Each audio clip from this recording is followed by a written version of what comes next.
Hello, Howard Lutnick. How are you doing? It is shaping up to be another turbulent week as President Trump's trade war with the world escalates. The global sell-off triggered by President Trump's tariff announcements wiped out more than $6 trillion of wealth from the U.S. stock market in just 2 days. In a social media post yesterday, the president urged the country to hang tough. All this as tens of thousands of people took to the streets yesterday from Washington, D.C. to Minnesota and Columbus, Ohio. These protests were quite large. I think I undersold it in my first stream, which I apologize for. Again, I was feeling a little bit cynical. Some of these were quite impressive. Protesting many of Trump's policies, Elon Musk, and tariffs. We begin this morning with Commerce Secretary Howard Lutnick. Mr. Secretary, welcome to Face the Nation. Great to be here. We see about 60% of Americans have money in the stock market, which mean that retirees could be just as concerned as hedge fund managers this morning. Did you expect this level of shock in the financial markets? Well, you've got to realize this is a national security issue. I mean, we don't make medicine in this country anymore. We don't make ships. We don't have enough steel and aluminum to fight a battle. Right? All our semiconductors are made overseas, so every button we press when we try to start our car or even use our microwave, these are all semiconductors. They're all made elsewhere. Dodging the question. Yeah, this is a pretty direct interview, so I guess I'll take this one a little more seriously rather than just watching him lie and go like, wow, they love lying, haha. So, for one, the most important thing that you can do for national security is have a dense network of allies who rely on you, which America had up until 3 months ago.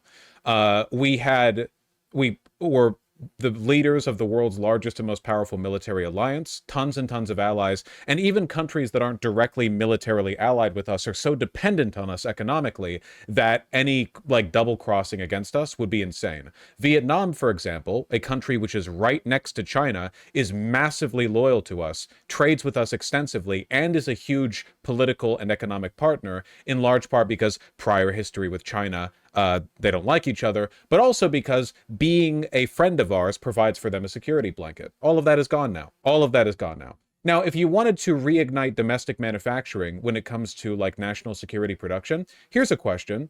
Why the is so much American military equipment and ammunition made in ancient antiquated factories? I actually saw a video on Twitter the other day of yeah, here's the one American factory where we produce this caliber of ammunition. Here's the guy whose job it is to hand paint the shell. I think that job could be done via automation. Why is it so inefficient? You've got these factories that we stopped updating 50 years ago or whatever. Yeah, the Scranton plant. Basically what I'm saying is if they actually cared about national security, there's a bunch of things they would have done that they didn't do, and a bunch of things they did do that they really should not have done.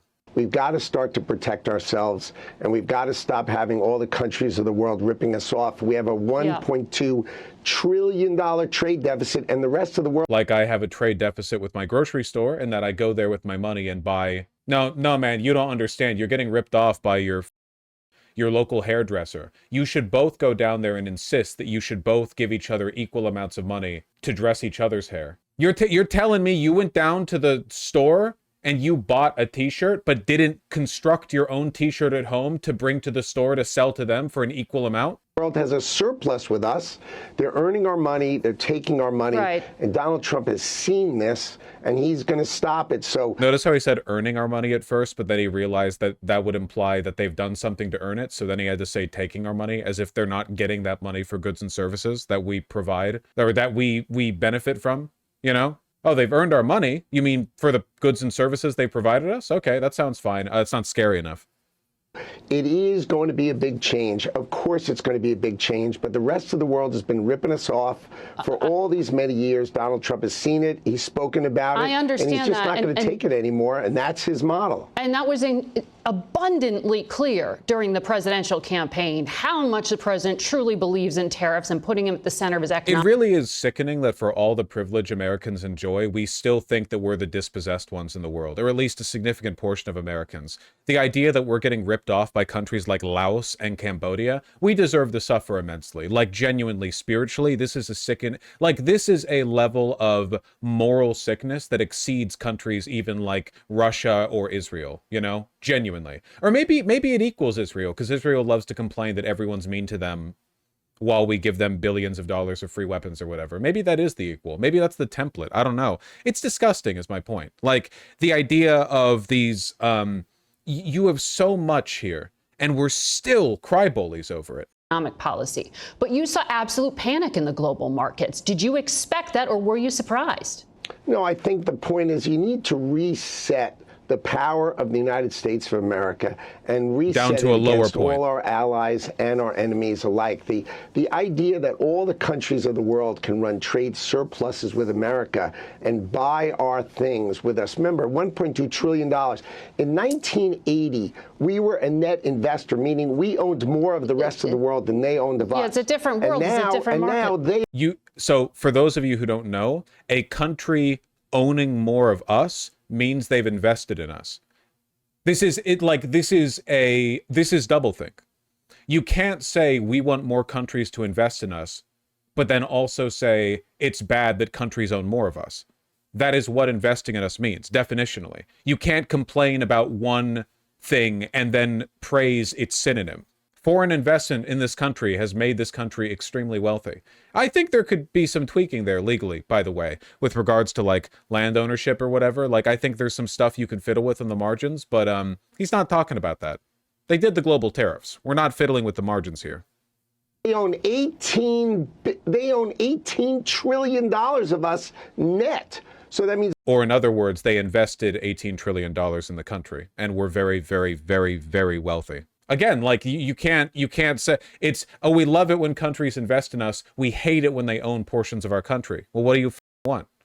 What do you do you want? Is the rest of the every year when we run a $1.2 trillion deficit, the rest of the world buys $1.2 trillion of America, and it goes up and up and up, and eventually we're not going to own America, and we are going to be owned by the rest of the world. This just doesn't mean anything. The truth, by the way, is that America is already owned by shifty transnational corporations that would the owners of which would kill and rape you if it made them $1, even if it cost them $1, to be honest.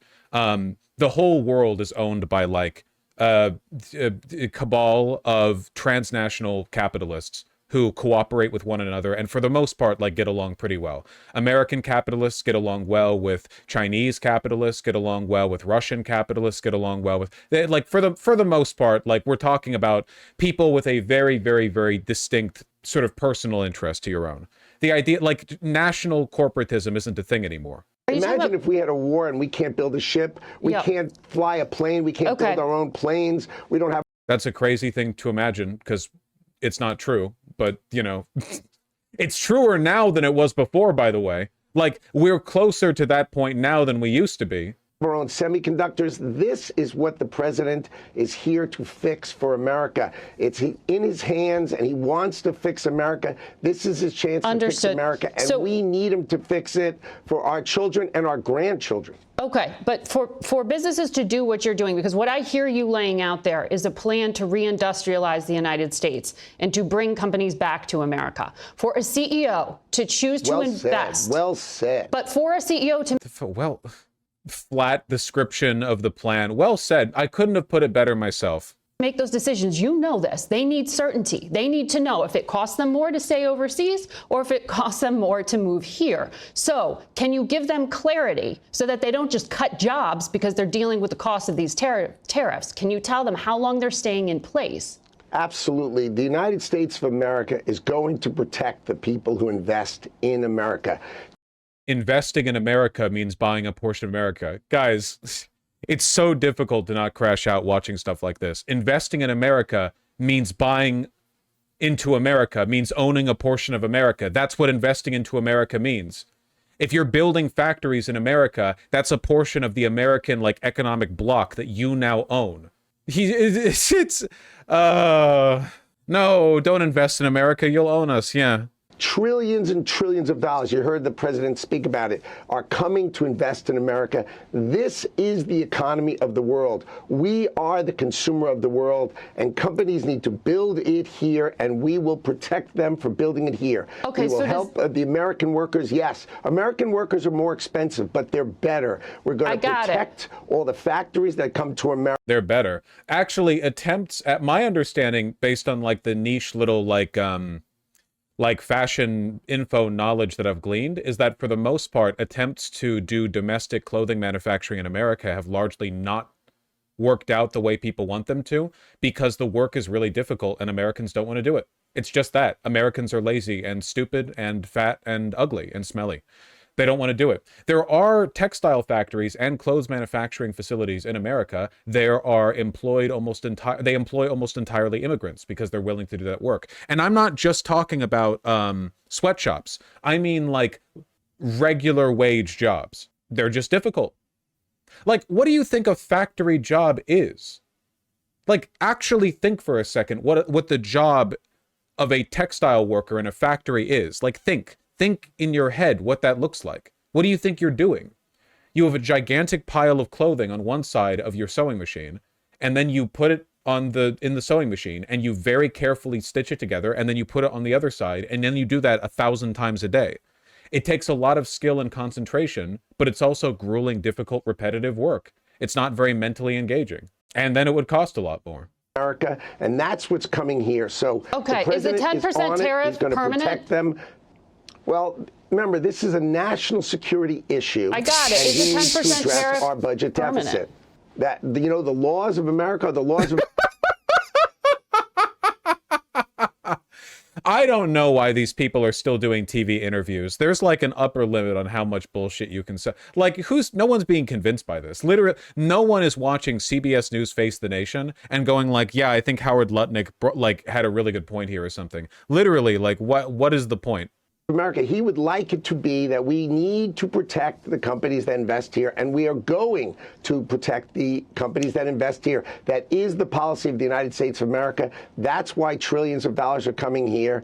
The ripoff of the United States of America is over. All these companies are going to come and invest here. That's what Don't answer the question. Buzzword. So what this means is that they have no plans on rolling back the 10% tariff. They're doing. That's why they've committed trillions of dollars. They know this is the economy. Mr. Secretary, this is the place to go. Mr. Secretary, the campaign's over. You won. So I'm asking what the plan is. I like her. I gotta get more. We need to watch more Face the Nation. I like that. You're talking like it's the campaign, and it's not. It's you're the cabinet now. What are you doing? So the Treasury Secretary said on another network, we're going to hold the course. It's not the kind of thing you can negotiate away in days or weeks. That makes it sound like the tariffs are staying in place at least for days or weeks. Is that correct, or is the president considering postponing implementation to negotiate? There is no postponing. They are definitely going to stay in place for days and weeks. That is I don't know. I mean, like, you postponed the Canada and Mexico tariffs 3 times, and currently they're basically like half exempted because of the USMCA exemptions coming in from both sides of the border. So obvious. The president needs to reset global trade. Everybody has a trade surplus, and we have a trade deficit. We are paying away our future and our lives. The countries of the world are ripping us off, and it's got to end. The president has made it crystal clear. This is the policy we're going to protect. This is insane. I genuinely, like, I just don't. It is incomprehensible to me that MAGA voters can't watch this and realize that the vision of the future that is being sold to them is Americans working in textile sweatshops to produce t-shirts to sell to Cambodia. Like, that is the world. Like, we were on top of the world, and the vision that is being sold to us is that. That is, and it's not even an exaggeration. Like, it's not even a comedic overstatement. That is objective. That is literally what they're saying we need to do. He said it like 5 times in this conversation. Fun fact, we actually had a trade deficit for a long time during the Great Depression. Well, yeah, of course we did. Because American labor at the time was not very valuable, because everyone was like, yeah, I'll work 12 hours a day for 1 acorn to plant into a tree that will produce bark that I can nibble on. protect the factories that come build in America. We are going to protect them. They're going to be successful. So I know you meant surplus, Mr. Wynn, but I know what you meant. That's why they're going to build in America, the I should have greatest corrected economy in myself the when I earth. read it. All of these companies are going to come and build here. So when three of the president's other economic advisors who are on other networks today say that 50 different countries have been calling the White House to try to talk about the tariffs, what does that mean? Because that makes it sound... Bosch, you seem to be flip-flopping between there's a limit to the propaganda MAGA will buy and MAGA will believe anything. I'm confused in what you believe here. I mean, I'm confused what they believe. I don't know. I kind of believe both to an extent. I think that, like, the point I'm at, I guess, or like the perspective that I have is that because they're in a cult, they will not turn from Trump, but they will not buy individual explanations for why what is happening is because of Trump. Or like why what is happening is good. Does that make sense? Like they will continue to believe in Trump, but they'll go like, well, you know, we're weathering a lot of economic hardship right now because of, I don't know, trade mismanagement. Maybe they'll blame Lutnick or something. I don't know how they're going to scapegoat it. I don't know. Maybe my position on this is inconsistent, but so's theirs. So that's all I have. What are we supposed to do, man? Like, you have to be really dumb to fall for this shit. Sound like there is a negotiation, which is different from saying the tariffs are permanent. Well, what it shows is... Yeah, Facebook boomers blaming Republicans but not Trump. I blame Democrats for this in part because Democrats are still arguing that Republicans and Trump are different, and they really need to cut that shit out.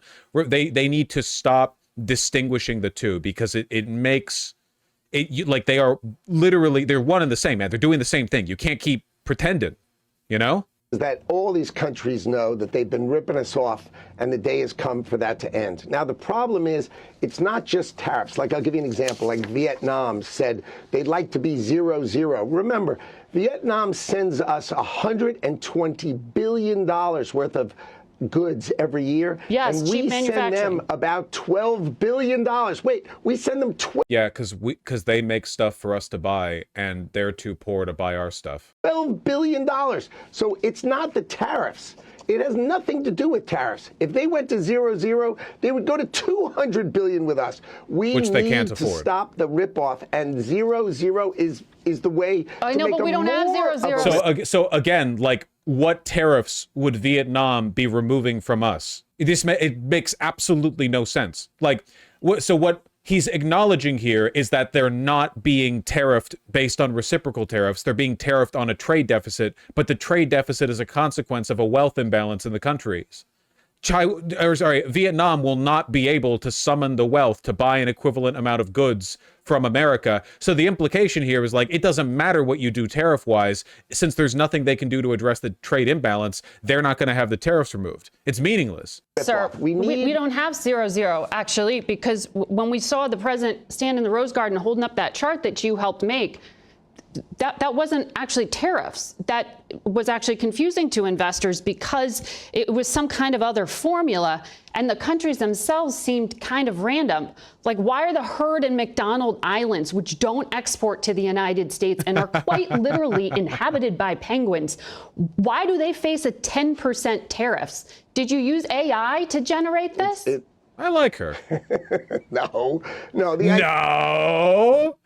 Nah, what are you? Come on.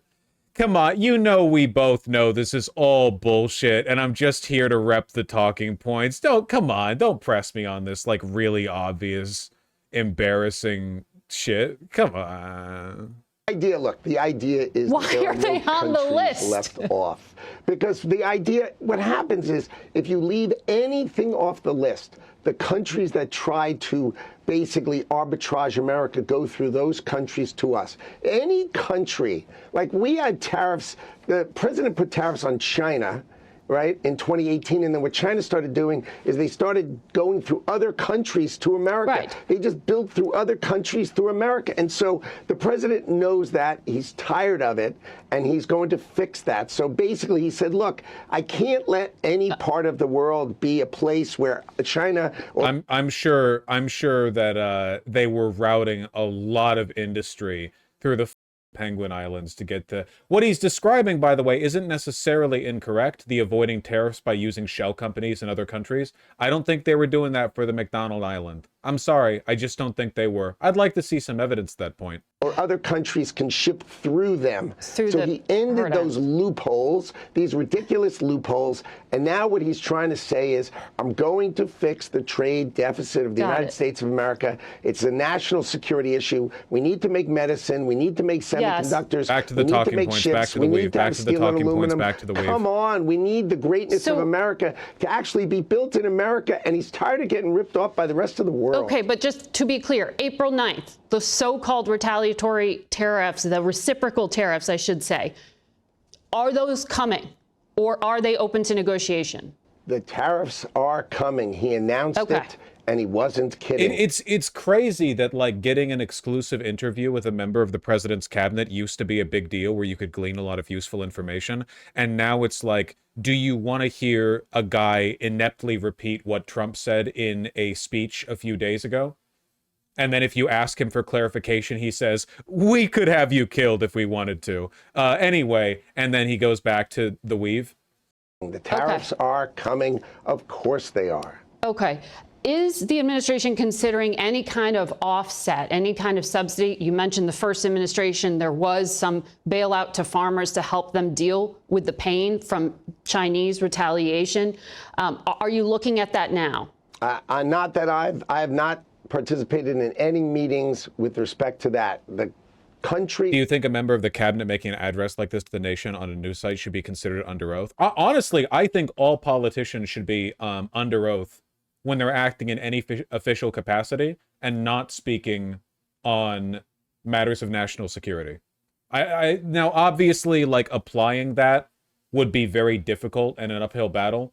I'm not suggesting you could just, like, pass that with a law, but, like, we're in the world we're living in now, it seems like lying is just OP, I guess. And I'm okay with there being, like, certain sacrifices that you have to make to your legal rights to be a politician. We do that with soldiers.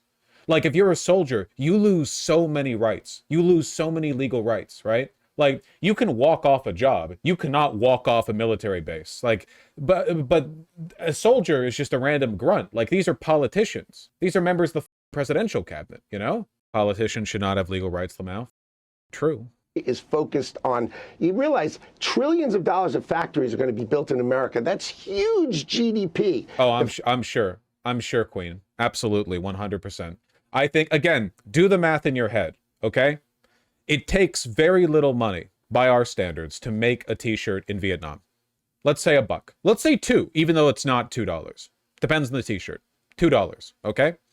So the factory making that t-shirt for $2 a pop, you know, that's not the end of the supply chain. The factory sends it to distributors. Distributors send it to local brands or shops or whatever, and then those brands or shops or whatever sell them to the customer, okay? So you get markups along the way. But let's just talk about the sale from the factory, buying wholesale, okay? At factory prices, $2 a t-shirt. So with the tariffs in America, it now costs $3 a t-shirt to send it over to America because of the tariffs in Vietnam, right? Because you have to pay the additional, you get me. In reality, it'd be more than that because you're not selling it at wholesale prices necessarily, but let's keep the math simple. $3 a t-shirt now. But here's some good news. If you're that Vietnamese factory, you get to sell the t-shirt at regular price to every other country. If you're selling it to China, France, Spain, Italy, Japan, you get to sell it at $2 a t-shirt. Okay. Now, what happens if you move the factory over to America? Now, a t-shirt will take, let's say at minimum, $15 per t-shirt to make. 10 to keep the math simple. Now, you're in America. These t-shirts cost way more to make. You sell them in America at a much higher price. Before, the price jump might have gone $10 to 15. Now we're looking more like it being sold at a flat 30 or 40 or so. But now when you sell to other countries, you're selling it at the marked up American price. Now, by moving your factory to America, you're contending with an increase in price when you sell it to everyone else. So you could have sold these t-shirts for $2 a pop to France, Spain, China, Italy. But now that you're in America and you want to sell abroad, congratulations. You're selling these t-shirts at minimum $10 a pop. Same t-shirt all over the world. Why would any factory move to America? Like, considering the math equation that we just did, what would the incentive be for any factory to move to America? Why would anyone want to buy American products? Vosh would buy them because they're more expensive, though. I see your dig at me, and I accept it in part. But it's worth noting, Made in America used to be good in, like, the production of vintage clothing because it predates, one, globalization, and two, a lot of cost-cutting, fast fashion-esque production methods. But that's not the case anymore. There are very high-quality clothing manufacturers operating in China, Vietnam, whatever else, and there are low-quality ones operating here in America. The gap has narrowed to the point where, arguably, at this point, I would, in some cases, trust a t-shirt made in Vietnam more than America, because in Vietnam, you can assure quality for a lower labor price. In America, you've got to cut every corner in the world to get even close, even a little bit close to the price that people would get if they were buying from Vietnam. Does that make sense? Basically, what I'm saying is we're cooked. Factories being built in America are huge. That takes years, and you've said that robots are going to fill those jobs. So those aren't union worker jobs. It's automated factories.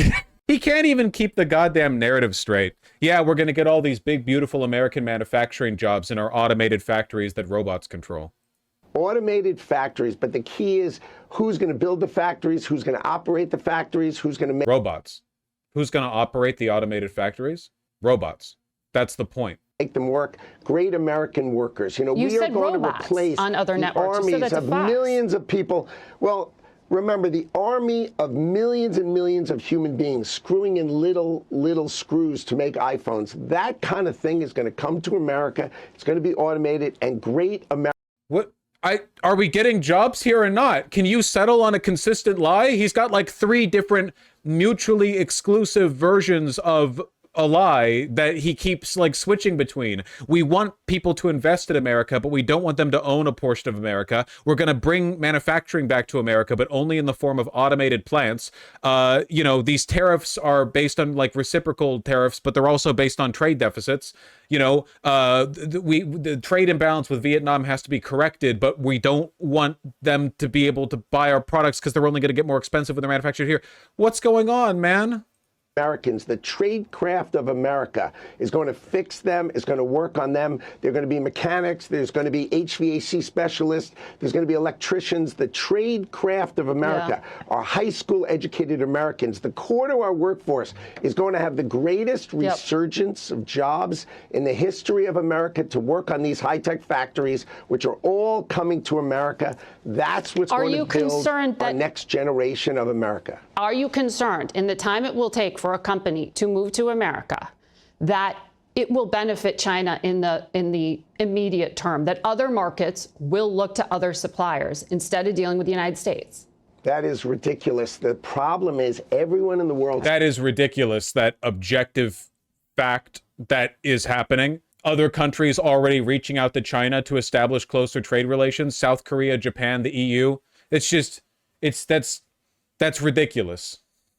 Sells to us. Our economy is the consumer of the world. We are the only one with a trade deficit. The rest of the world has a trade surplus. Why does Europe have a trade surplus? Is there something about Europe that's special? Seriously, are they a different... They consume a lot less than Americans do per capita, and also the EU is on average a lot poorer than America. It also has a lot more people in it. There are a lot more, like, a good example of this would be Japan. Japan is a wealthy country with a lot of problems, but a wealthy country that also has very high employment, and they have a lot of mixed manufacturing employment. And the reason for that is because due to a wide variety of domestic, economic, and social policies, they have stratified their economy to the point where they can engage in a bunch of different markets, if that makes sense. Japan can do manufacturing. They can do like special kinds of procurement. They can do financial work. They can do tech work. They can do service work. There's room for a lot of it. A lot of that, by the way, is because Japan has pretty low housing prices, which means that it's easy to start up interesting ventures there. Not over here in America. We're very specialized as like a tech and service economy. Europe, the EU, it's like 25 countries. It's a big place. The EU is a big place with a lot of people. There's a lot of economic diversity there, and they often sell and trade to each other. But it's a mixture of a differently structured economy. It's a mixture of that, the fact that in a lot of places in Europe, land is a lot cheaper. There's people willing to do a wider range of jobs. There's more like subcraft specialization. It hasn't been as affected by outsourcing because of, like, you can do outsourcing within the EU, right? Like, if you want to do intra-EU outsourcing and you're Germany, there are countries in the EU that have like lower cost of living that you can benefit from, even though they use the same currency. It's complicated, basically. America specialized really, really, really heavily into tech and service. Now, my argument, by the way, is that I would like to see America adopt a healthier and more robust and more diversified economic portfolio akin to what Japan does by lowering land prices and by allowing through like zoning, through different like local policies, you can incorporate like a wider range of local manufacturing, procurement, whatever, without this like delusional we're gonna bring the Rust Belt back bullshit, you know? Basically, I'm saying like, as we are a wealthy nation and we should be full of cute cafes and boutiques. And I mean that. If you want to go get clothes or whatever, you shouldn't go to like Old Navy Mega Mart where everything is made by Chinese slaves or some shit. There should be like a cool little boutique, only one of which exists on Earth, and you can go there and they're like, yeah, our garments are slightly more expensive but way better, and also they were made by your neighbor, and everyone feels like a personal connection to the stuff they care about. We could have this. We could have it. World than we are. Why are they selling $200 billion a year? Mr. Secretary. More to us. It's because it's not fair. The rules are made not fair, and President Trump is going to fix them. It's not he's fair. doing it for America, and he's It's doing it not for your children fair. and mine and our grandchildren. This is the moment. Aggrievement politics, man. It's literally all they have. You can be the most powerful guy on earth. It literally does not matter. Look at Elon. Elon is literally the wealthiest man on earth. All he does is cry. All he does is complain. Everyone hates me. They send me death threats. They say I can't play video games. Oh yeah, did you see that? Elon streamed Path of Exile 2 in his private plane, and a bunch of people in-game chat were whispering and telling him to kill himself. Incredibly funny. Oh yeah, sorry, I'm hiding Elon here. You will always feel insecure. It will never go away. Comedy is legal again. You can hide the chat. Yeah, but knowing how to hide the chat would require knowing how to play the game, and he doesn't know how to play Path of Exile 2. Obama tried to bring back local niche manufacturing with like 3D printing and CNC plants, but Republicans killed it. Yeah, because like because Republicans represent the interests of capital very directly, and capital wants overseas investment. Capital wants outsourcing. Who do you think did that? Like who do you think was responsible for outsourcing? The proletariat? Who do you think did that? Sorry, I closed the tab, but I forgot we didn't actually finish. It is shaping up to. And our grandchildren. This is the moment We didn't finish that the United States video. of America takes hold of itself.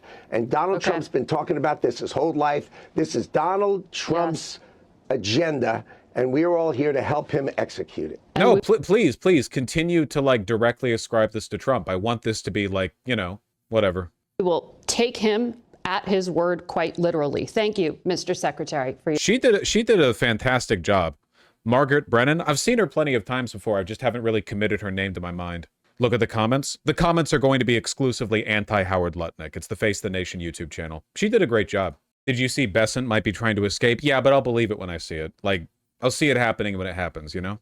Yeah, I guess we should, speaking of, I guess we can take a look at like the other wing, Face the Nation and Meet the Press. You know, we kind of got like the other side of the Trump economic advisor wing. Treasury Secretary Scott Bessent. Secretary Bessent, welcome back to Meet the Press. It's good to see you. It's great to have you back after a very big week. Let's start with the market reaction to President Trump's announcement of his tariffs. As I just laid out at the top of the program, the markets lost more than $6 trillion in value.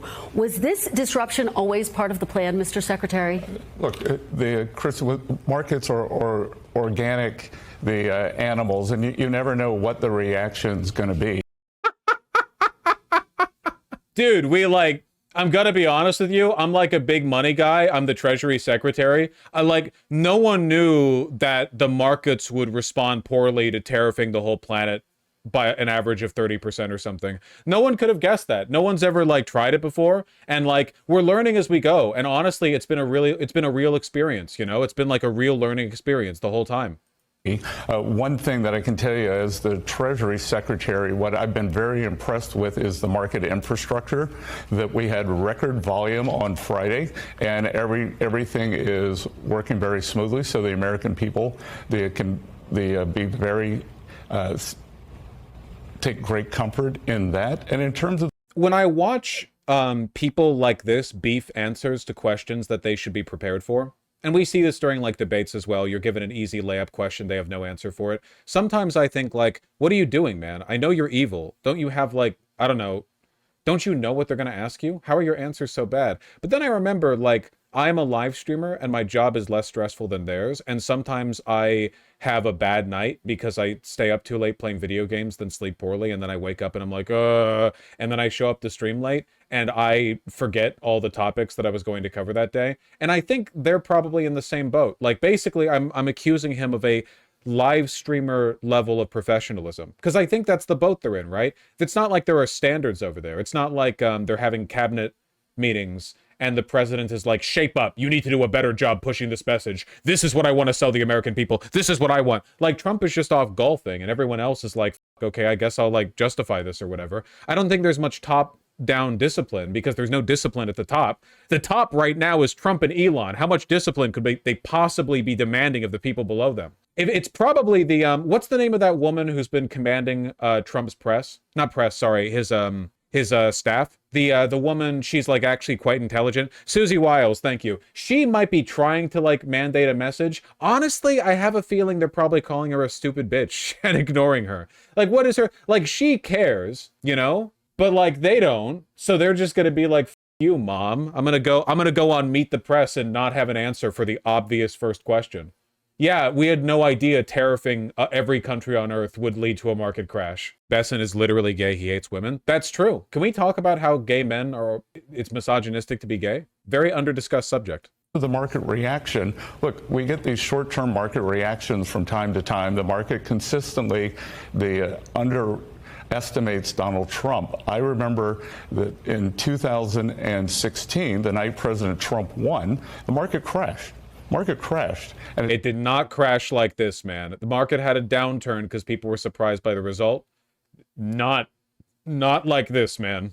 It turned out he was going to be the most pro-business president in over a century, maybe in the history of the country. And we went on to very high after inflation returns for the next 4 years. Well, but this was the biggest two-day crash since the pandemic. The president on Saturday urging people, quote, to hang tough, saying it won't be easy. And I guess the big question on people's minds, Mr. Secretary, how difficult is it going to be? And how long are Americans going to have to hang tough? Well, I reject that, the assumption. There doesn't have to be a recession. Well, hold on. There's no reason for them to hang tough at all. They might even be able to like hang mild or hang loose, perhaps. I don't know. Whatever the antonym of that might be. Who knows how the market is going to react. Again, we are 2.5 months into the presidency and the Treasury Secretary is doing interviews where he's like, it might not be like one of the worst economic catastrophes in American history. It's possible that it could end up being okay, maybe. I don't know. Like, come on, let's be positive here. In a day, in a week, what we are looking at is building the long-term economic fundamentals for prosperity that I think the previous administration had put us on a course toward financial calamity. But it's just in terms of the uncertainty, it's I Biden's think, fault, that actually. people are feeling and seeing. And President Trump saying he wants people to hang tough, acknowledging there's going to be what he has described as a short period of pain. Can you help provide some clarity for folks? How long will this period of uncertainty be? Are we talking about weeks? Are we talking about months? Are we talking about years? Again, this is an adjustment process. We saw with President Reagan when he brought down the great inflation and we got past the Carter malaise that... Oh, yeah, Reagan, the president that like tripled the debt, was it? Was it the debt or the deficit that he tripled? Which one was it? Is the national debt? The entire goddamn debt got tripled. Both? Both. Why not? Let's take it. There was some choppiness at that time, but he held the course, and we're going to hold the course. And this has been years in the building, years in the making. This unsustainable system, our trading partners have taken advantage of us. We can see that through the large surpluses. We can see this through the large budget deficits. And also, Kristen, this is a national security problem, which we saw during COVID. We saw during COVID that optimal supply chains are not resilient. And what I could say is the only good outcome from COVID is it was a beta test for what would happen if our supply chains got broken. And President Trump has decided that we cannot be at risk like that for our crucial medicines, for semiconductors. So the best solution to this snafu was to abruptly break all of our security, political, economic alliances, all our trade, disrupt everything for no benefit with no plan of fixing it. Gotcha. We don't want allies. We don't want connections, Wouldn't a good way of like shoring up the potential for a future trade catastrophe caused by the inflexibility and fragility of these systems be to like have a robust network of allies around the globe, Like, maybe Taiwan shouldn't be the only one providing us semiconductors, but what if we were like 4 or 5 countries that we traded with that had that? What if we invested in the world and like, what if everyone got to benefit from this organically developed web of mutual like interdependence where, the consequences of us fighting against each other would be too great, so no one actually wants to. They have for shipping, and we are going to move forward so the American people can know that they are going to have a more secure future. And yet, President Trump promised that he was going to improve the economy starting on day one. He said prices are going to come down. More than 160 million Americans, Mr. Secretary, as you know, are invested in the market. Many of them have spent their lives saving for their retirement. What is your message to Americans who want to retire right now and who've just seen their lifetime savings drop significantly? You will die poor. Kristen, I think that's a false narrative. Americans who want to retire right now, the Americans who have put away for years in their savings accounts, I think they don't look at the day-to-day fluctuations of what's happening. They really do hate you, man. Like, they really, really hate your ass and want you to die, man. If you want to retire now, then yeah, they would be looking. People who are considering cracking into their 401ks, that they will be paying attention pretty closely to how the market's looking. It's pretty important. They really hate your ass, man. They want you dead so badly. It's crazy. And, in fact, most Americans don't have everything in the market. Most Americans in a 401k have what's called a 60-40 account. That is 60 of 40 accounts that are down 5 or 6% on the year. People have a long-term view. They have a program that I don't think people who are looking to retire and crack open their 401k necessarily have a long-term view in the sense that they're like, I don't think that's necessarily true. I think that they actually really care about how the market's doing because it kind of determines how much money they're going to get to live the rest of their life off of. The reason the stock market is considered a good investment is because it's a long-term investment. If you look day to day, week to week, it's very risky. Over the long term, it's a good investment. President Trump's tariffs are being described as the biggest tax hike on Americans in decades. They could cost the average household thousands of dollars. Republican Senator Ted Cruz had this to say. I'm going to play it. Get your reaction on the other side. Tariffs are a tax on consumers, and I'm not a fan of jacking up taxes on American consumers. Do you acknowledge that President Trump's tariffs will cause prices to go up on a range of goods? Well, Kristen, what I like is data.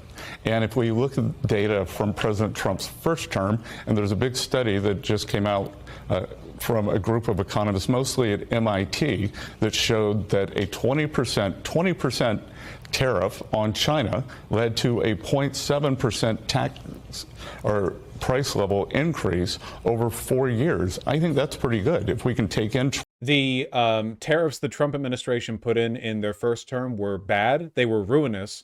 They led to the loss of tens of thousands of jobs that used steel manufacturing. He had to divert billions to farmers in subsidies to compensate them for the losses they experienced. Yeah, I mean, it's not, he's lying, but what are you going to do? 20% in tariffs, and it's a 0.7% increase. And Kristen, the little publicized story this week, everyone wants to look at the stock market going down. Somebody pointed it out earlier, by the way, and I think this is a good point. This disruption in the stock market is going to lead to a lot of delinquencies and future payments. Like there are going to be you've got older people who are not going to be able to crack open the retirement they were looking for, and as prices increase, they're just not going to be able to pay. There's going to be so much downstream economic disruption caused by this that's going to linger for like decades, you know? That's going to go way beyond, like you're going to get into the speculative market, you know. People are going to be like betting on these mortgages. Oh man. People are going to be defaulting on loans. Tariffs and Canadian goods having a devastating effect, U.S. farmers say. Yeah, you provided this link earlier.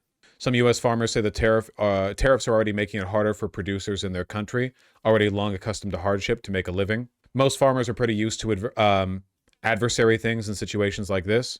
Adversity? But I think many of them are actually struck and shock. 90% of the state's potash comes from Canada.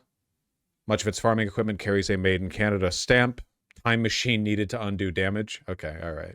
It's not great, is the point. For your time this morning. Right, this is the other video. Get here. Down. You know what else went down?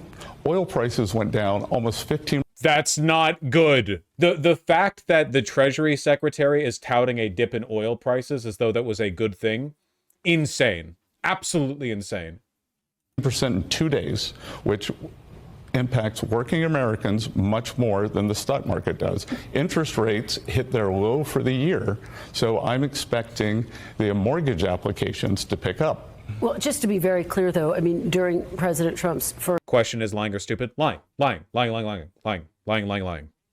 terms, the cost to Americans was nearly $80 billion in new taxes due to his tariffs. Prices did go up on everything from washing machines to tires. Well, no. But let's go back. The aggregate number was 0.7, so we can discern the individual things. Also, households saw real net wages go up. So if wages go up faster than prices, which is not what happened over the past 4 years, that's why the bottom 50% got eviscerated. Well, let me ask you about your view, because last January you wrote that, quote, tariffs are inflationary. The Fed chair said the same thing on Friday, that tariffs announced this week cause higher inflation. Have you expressed any concerns to President Trump directly that his tariff policy could be inflationary? No, what I've said is tariffs are a one-time price adjustment. So there's a big difference between insipid endemic inflation within the system and consistent price level increases and a one-time adjustment. But the other thing that we're doing is we are raising wages for working Americans. We're bringing down regulation. So is the increased wages in the room with us right now, out of curiosity? Is it here with us? Can I see it? Raising wages. I thought we were importing like low-wage factory jobs, then automating 90% of them. I mean, they lie, but they must know it'll obviously be bad. What's the end game? For one, you have Mad King syndrome. It seems like Donald Trump just really wants to devalue the dollar and impose tariffs, like he's always wanted this. Probably because he wants to turn America into like an oligarchical pedophile haven, the way Russia is. And also, there are a small number of people who would benefit from an economic crash because it would allow them to buy up huge portions of the economy once they default. So it's a deliberately, constructed recession, and Bessent would be aware of that. There are estimates that regulations have cost the average household about $8,000, that when we get this tax bill through, then we will make the tax levels permanent. And again, the drop in the energy prices, the drop in interest cost, I think real after-tax wages are going to go up for Americans, and that's what's important. One of the big questions and points of confusion, I think, is are these tariffs permanent or are they a negotiating tactic? Some administration officials have said they're permanent. President Trump himself has said he's open to negotiating. So let me just ask you, is President Trump willing to negotiate, or are these tariffs permanent? Well, I think that's going to be a decision for President Trump, but I can tell you that as only... So there's literally like no direction. What the does that mean? There's no wait. So the implication here being like there might be no room for negotiation, which is the thing that people have been touting. We know no one. We know there's no plan. We know that no one's communicating with anyone. We know this. He can do at this moment. He's created maximum leverage for himself, and more than 50 countries have approached the administration about lowering their non-tariff trade barriers, lowering their tariffs, stopping currency manipulation. And they've been bad actors for a long time, and it's not the kind of thing you can negotiate away in days or weeks. You yourself have said that he's using these for negotiating. He has told me directly he's open to negotiating. So just very clearly, for the American people, can you say definitively, is he planning to negotiate? Has he already started negotiations with countries? I think we're going to have to see what the countries offer and whether it's believable. Because again, so he's open to it, is what I hear you say. No. I think Christ. that we are going to have to see the path forward, because after 20, 30, 40, 50 years of bad behavior, you can't just wipe the slate clean. Again, the bad behavior is Vietnam building factories so that they can sell cheap products to the US that we want to buy, that our corporations invested in, and that everyone was happy with. Even Vietnam, relatively speaking, benefited from this arrangement, though obviously, ideally, they would be compensated better and their country would be wealthier. But in the absence of a magical button you could press to do that, it was a largely mutually beneficial trade relationship, taking advantage of the relative developmental interests of both countries. We're the global reserve currency. We have the wealth. We want to buy things from other countries. Artisans in other countries make those things for us. And there's no way to correct this. Because, again, these aren't reciprocal tariffs. These are just, we're the aggressor. We're the ones aggressing with the tariffs. On the other end, they were just selling us products. They're being punished for selling to us. They're being punished for being good vendors to us. All right, let me ask you about one of the big questions, recession. As you know, analysts say the chances of a recession are rising in the wake of the tariffs announced this week. Do you believe that President Trump's tariffs are risking the chances of a recession? I don't, and I think we could see from the jobs number on Friday that was well above expectations that we are moving forward. So I see no reason that we have to price in a recession. Okay. Before I let you go, I know you've been one of the officials spearheading the efforts to get President Trump's budget bill passed on Capitol Hill. It includes the president's plans for tax cuts, extending the 2017 tax cuts, for example. Are you confident that the president's budget bill will pass before the August recess? We are shooting for even a much earlier date. And Chris and I can tell you the underreported story in D.C. is, it's fun from our side of the aisle to watch the Democratic chaos, but the underreported story is the Republican unity. And Speaker Johnson has done an incredible job with a small minority. He got reconciliation instructions out on the first try. He got a clean continuing resolution. Speaker Thune, the Senate issued the reconciliation instructions, so things are moving very quickly. Very quickly, President. We will see how long this lasts. Republicans are already all ditching on their town hall meetings due to public backlash. the consequences of the tariffs are going to, because we're a while away from the next budget being passed properly. Like, we are a while away from that. So there's a lot of time for the pain in these tariffs to mount. We'll see. Trump called on the Fed chair to lower interest rates. Do you think that Fed Chair Jerome Powell should lower interest rates? I think that when we see inflation dropping, that the Fed will do what it always does and lower rates. But in the meantime, sometimes what they raise rates. We can control is the longer-term rate, the 10-year rate, which hit a new low on Friday. That's where mortgages are priced. That's where long-term capital formation is priced. And, back to the deal. When we can pass that, we will have economic certainty. Okay, we'll be watching for that timeline you just laid out very closely. Secretary Scott Bessent, thank you so much for being here. We appreciate it. This one was less antagonistic, but it was also face-to-face. The Howard Lutnick one face-to-face, I feel like she would have throttled him a little bit. Oh, man. These are good interviews. I don't know why they're doing them, because they have, like, nothing to offer people, but they think like they look like they're winning. I just think they're being told to do it, I don't know how much else there is to it. I feel like they're just kind of bouncing around, trying to justify,